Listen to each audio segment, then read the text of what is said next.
तुम्ही पाहत आहात MCN न्यूज मराठी।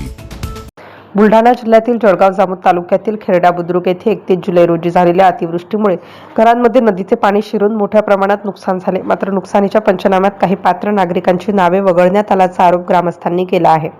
याबाबत ग्रामस्थांनी 19 ऑगस्ट रोजी तहसीलदार जळगाव जामोद यांना निवेदन देऊन वगळलेली नावे तातडीने पंचनामा यादीत समाविष्ट करावीत, तसेच प्रत्यक्ष नुकसानग्रस्त कुटुंबाची फेरतपासणी करून शासनाची मदत मिळवून द्यावी अशी मागणी केली।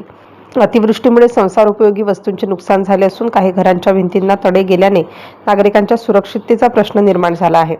काहींचे पंचनामे झाले असतानाही त्यांची नावे यादीत नसल्याचे ग्रामस्थांचे म्हणणे आहे।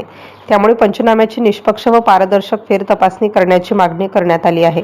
ग्रामस्थांनी प्रशासनाला 8 दिवसांची मुदत दिली असून या कालावधीत वगळलेली नावे समाविष्ट करून पात्र नुकसानग्रस्तांना शासनाचा लाभ न मिळाल्यास मुलाबाळांसह जळगाव जामोद तहसील कार्यालयात अन्नत्याग आंदोलन करण्याचा इशारा दिला आहे।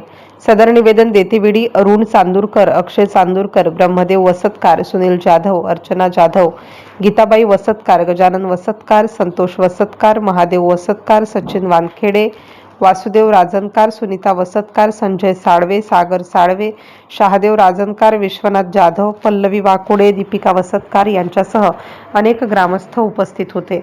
MCN न्यूज मराठीकरिता ज्ञानदेव राजनकर, खेरडा। अतिवृष्टी झाली, त्या अतिवृष्टीमध्ये महापूर आला। त्याच्यामध्ये माननीय तहसीलदार साहेब हे येऊन संबंधित अधिकाऱ्यांना आदेश दिले की सखोल चौकशी झाली पाहिजे, पण तसं झालं नाही।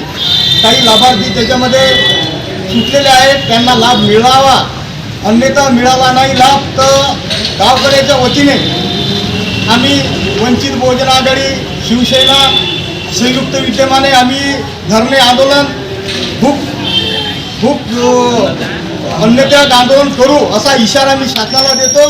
आणि यांना जर तात्काळ मदत मिळाली नाही तर या ठिकाणी कुठल्याही अधिकाऱ्याला आम्ही रस्त्यावर फिरू देणार नाही असा आमचा इशारा आहे वंचित बहुजन आघाडीच्या वतीने, सेनेच्या वतीने। नमस्कार, जय शिवराय, जय शिवराय।